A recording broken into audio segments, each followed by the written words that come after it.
Crackerbox boats are the oldest class of race boats in the American Powerboat Association, or APBA's, history. Since 1947, Crackerbox boats have been there since almost the beginning. And today, the fight is more aggressive than ever. These are the teams. This is their legacy. This is Crackerbox Racing.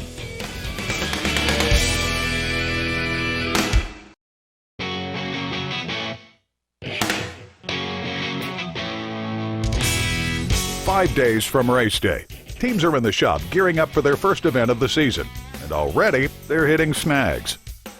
The Suncoast Motorsports P9 team, known for scoring regional honors, winning the Western Division, winning the Summer Nationals, and even winning the World Championship, is prepping their boat, the Miss Suncoast, and trying to figure out how to best handle the cooling system of their new top-secret engine design. One of the things we're doing is we're putting a radiator closed cooling system into a race boat, which I don't know if it's ever really been done before successfully. So we were this morning finishing up the engine preparations, drilling some holes in the cylinder heads, trying to make sure that where we're routing cold water to help cool the engine down was in the right location. And so we were conversing this morning about how high, how low, where it should go, and finally came up to a consensus and started drilling holes, tapping them, and getting things ready to get the engine back in the boat. Oh, it's got plenty of room.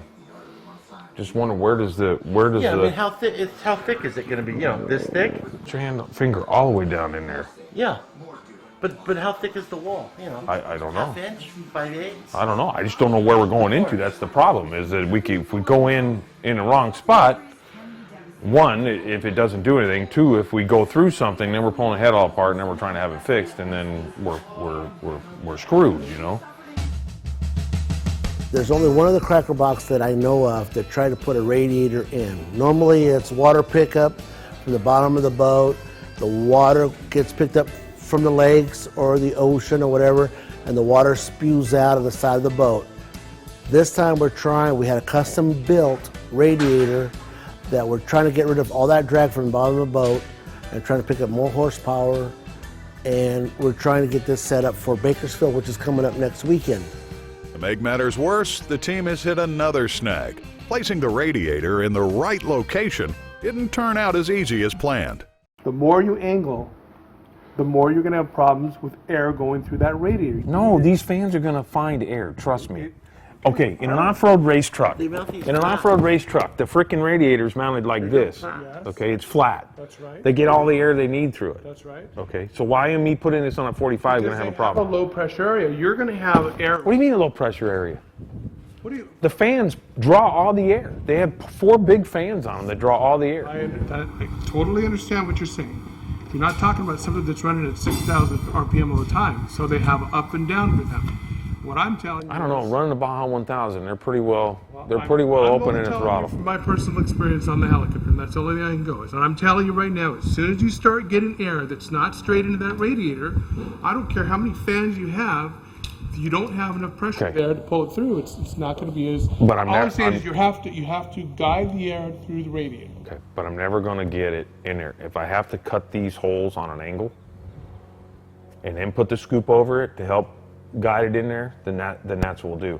There's a trade-off between what we have to do in the deck to get air in and get the air out. I don't want the air balling up in the engine compartment. It's got to come out.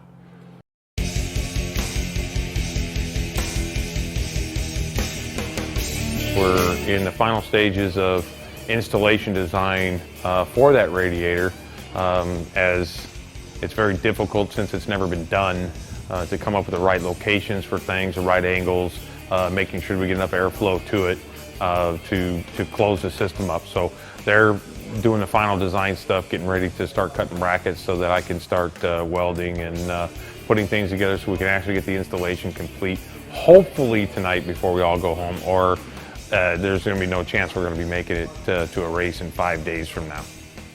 For the Suncoast Motorsports team, the day is over, and the cooling issues still haven't been figured out. And for tomorrow and the rest of the week, the team has their day jobs to tend to. Will they make it to the first race? It's all coming up on Crackerbox Racing.